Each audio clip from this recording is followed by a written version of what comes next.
All right, I am going to show you how to translate something in Canva. Now, I'm already in Canva. I have my project open.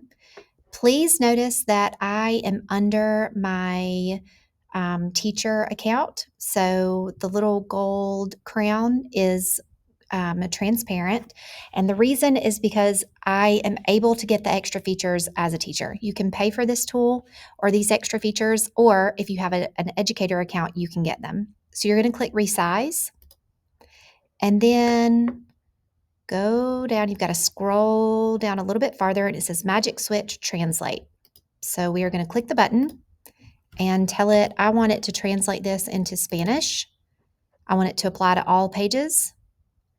And boom, here it goes. It's going to work its magic. All right, now we're going to open it. Let's see what it did. There we go. It's translated just like that.